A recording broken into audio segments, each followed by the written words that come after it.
अस्सलाम वालेकुम, welcome to my channel. एक दफ़ा का जिक्र है कि एक शख्स किसी जंगल से गुजर रहा था। उसने देखा एक सांप झाड़ियों में फंसा हुआ था।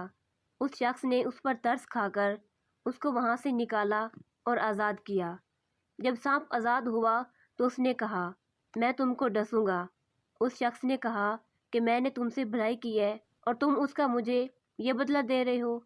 उस शख्स ने कहा, ठीक, किसी से इस बात का फैसला करवा लेते हैं, तुम्हारा मुझे डसना बनता है या नहीं। वो दोनों पहले एक गाय के पास गए, उसको अपना सारा माजरा बताया।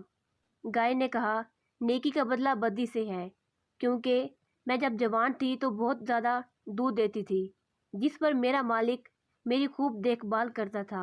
लेकिन अब मैं बूढ़ी हो गई हूँ तो मेरे मालिक ने मेरी देखभाल करना और चारा डालना छोड़ दिया है और मुझे अब खुद चारा तलाश करना पड़ता है, लिहाजा सांप का डसना बनता है। सांप ने कहा, चल भाई तैयार हो जा।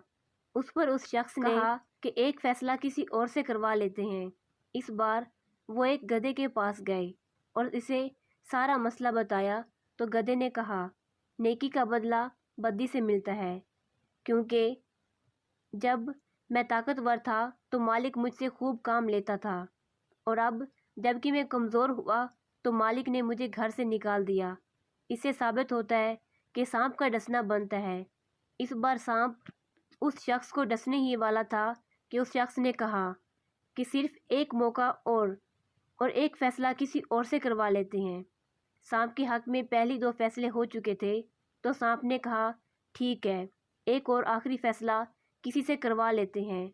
इस बार वो एक बंदर के पास गए।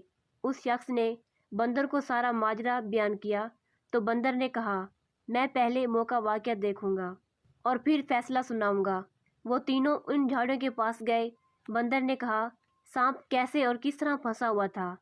उस आदमी ने सांप को दोबारा वहीं झाड़ियों में फेंक दिया और दोबारा सांप को वो शख्स निकालने ही वाला था कि बंदर ने इसे मना कर दिया कि ऐसे एहसान फरामोश को इसी जगह इसके हाल पर छोड़ दो और आगे का रास्ता लो और चले जाओ। दोस्तों, कुछ लोग भी इसी सांप की तरह के होते हैं, जिनसे बंदा भलाई करे तो वो बदले में बदी से इस भलाई का सिला देते हैं और बार बार नाम और तरीका बदल बदल कर हमको हमा वक्त डसने को तैयार रहते हैं। लिहाजा ऐसे एहसान फरामोश और गद्दारों से जितना जल्दी हो सके जान छुड़ा लो, क्योंकि बाद में किसी को ये कहना अजियतनाक होता है कि ये आस्तीन का पाला सांप है।